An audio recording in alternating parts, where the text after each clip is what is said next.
İsta 360'ın belasını versin Allah ya. Benim DJI'm uçmaz mı be? Şu soruyu getiriyor akıllara. Acaba Bu soruyu sorup da korkutma beni.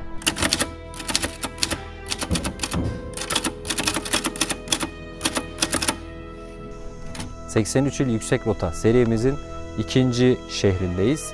İkinci şehirde Malatya'dan çıkacağız. Adıyaman'a gideceğiz. Komagene Krallığı'nın en ihtişamlı kralının, Kral 1. Antiyokis'in mezarının hala arandığı bölgeye gideceğiz. Dağa gideceğiz. Nemrut Dağı'na gideceğiz. Heykeli var. Tanrıların heykeli var. Ama Kral 1. Antiyokis'in hala mezarı bulunmadı. Beni en çok etkileyen kısmı orada bulunan o yakın tarihte bulunan o dağın altındaki o kalıntılarda bulunan arslanlı horoskop. Arslanlı horoskop yıldız haritası. Bir arslanın üstüne yıldız haritasını resmediyorlar. Bu resimde de 3 tane önemli gezegenin aynı düzlem olduğunu fark ediyorlar. Bunun üzerine olaylar başlıyor. Devamını orada konuşalım. Yolda görüşürüz. Evet, kahvaltımızı da yaptığımıza göre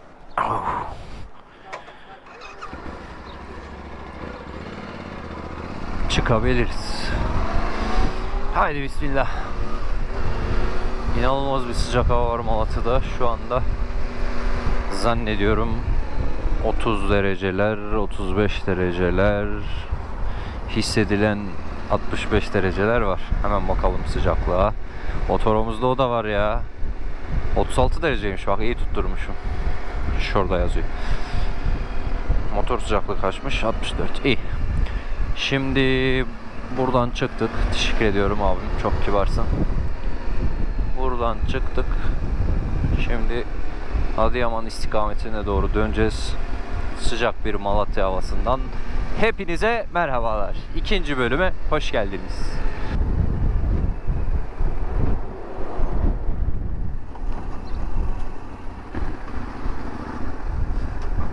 Buradan Pötürge'ye varacağız. Pötürge'den ayrılacağız.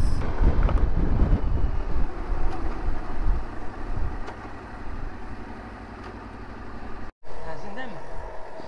Benzin benzin. Bu soruyu sorup da korkutma beni. Ben de çok korkuyorum. Böyle bir şey. Ben de gamazsız çıktı. Hadi. Ben zizelemek zorundayım. Mazot çıkmaz da sen mazot koyma. Yeter abi, yeter. Kart çekeceğim, düzlemene gerek yok. Bu pompacılarda bu düzleme hastalığı niye var abi? Kart çeksen. Tepehan Nemrut Milli Parkı 46 kilometre. 46 kilometre boyunca şu dağları şöyle tırmanacağız. Burada güzel bir düzlük bir alan var. Mollağın çayından yukarıya doğru, daha doğrusu aktığı yerden şöyle şu dağları tırmanacağız.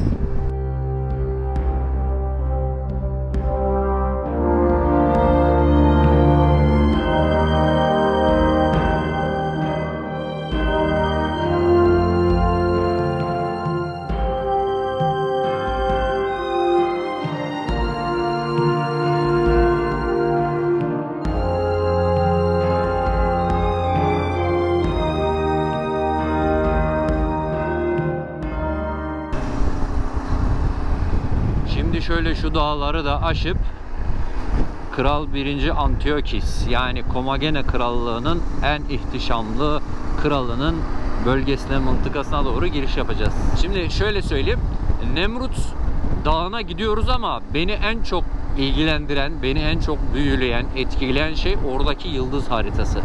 O Nemrut Dağı'nın altında işte Kral Antiyokis'in mezarı hala bulunamadı ama o dağın altında labirentler olduğu söyleniyor. O labirentlerin içinde olduğu iddia ediliyor. Hala bulunamadı. Gizemini koruyor. Ama beni en çok ilgilendiren, en çok dikkatimi çeken kısım ise oradaki o bulunan, şu anki o kalıntıların altında bulunan arslanlı horoskop. Horoskop demek yıldız haritası demek, bilmeyenler için. Bu arslanlı horoskopun en önemli özelliğini, devamını ileride anlatmak istiyorum. Bunlar beni ezmezse eğer.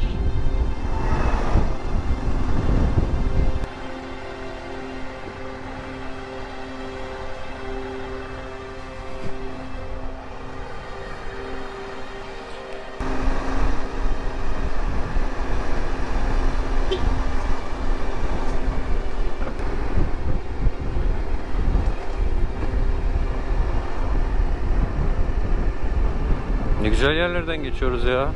Oteller, kampingler.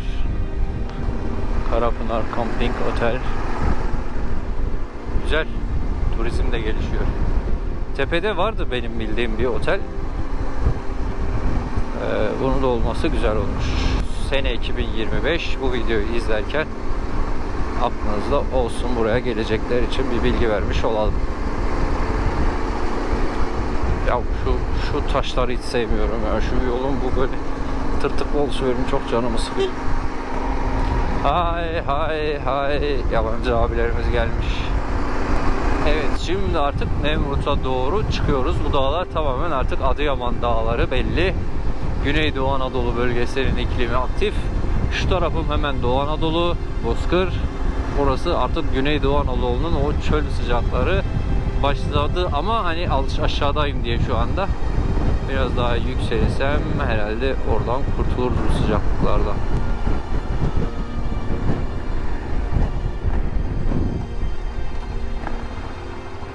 Bu yollar bayağı kötüydü ben geldiğimde ya. Şu an efsane.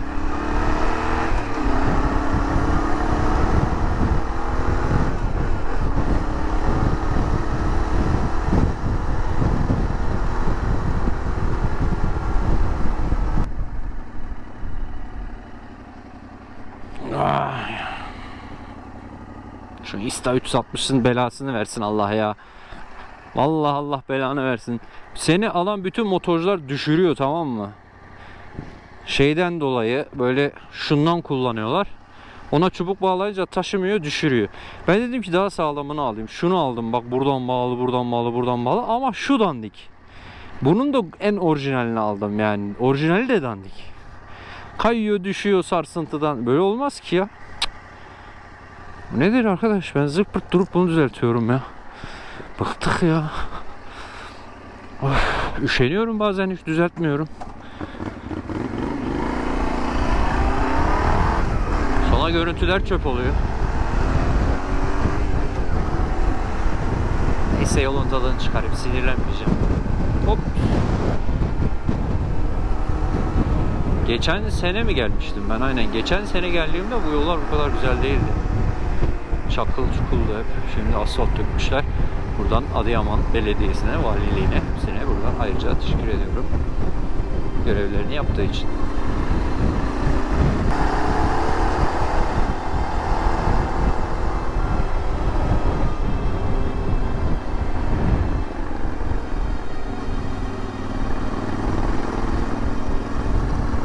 Ya ben her gaza bastığımda müthiş gaza geliyorum. Bilmiyorum kameraya öyle yansıyor mu ama çok keyifli bir sesi var ya. Isındı ya bir de. O kadar rüzgar var ki uçurabilir miyim bilmiyorum. Yansıyor mu kameraya, ondan da emin değilim ama müthiş bir rüzgar. Bak yansıyor. Şöyle şuradan bir uçururuz ya. Bir şey olmaz bence. Ben DJI'ma güveniyorum ya. Benim DJI'm uçmaz mı be?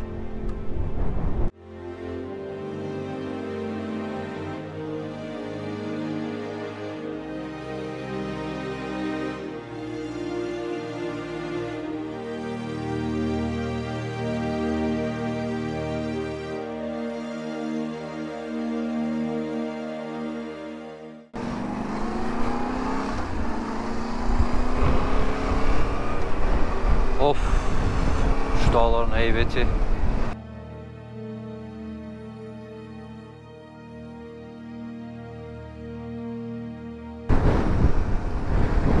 Tam diyecektim ki kampımı şuraya atarım.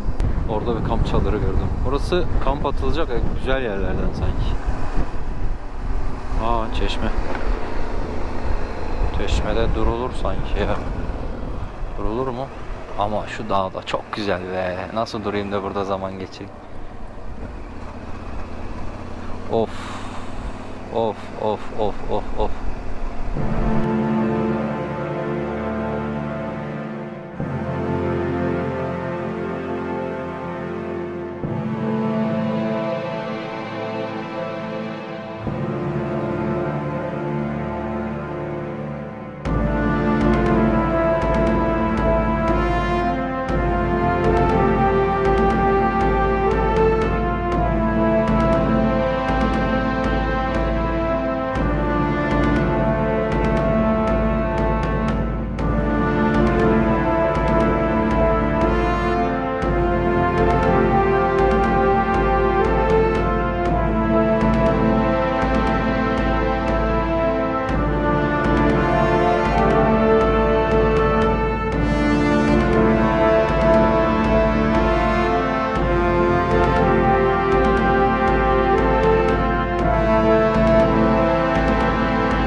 Gelelim beni en çok ilgilendiren, beni Nemrut'a çeken o bilgiye, yolda bahsettiğim en ihtişamlı krallarından Kral 1. Antiyokis'in mezarını arıyorlar bu bölgede.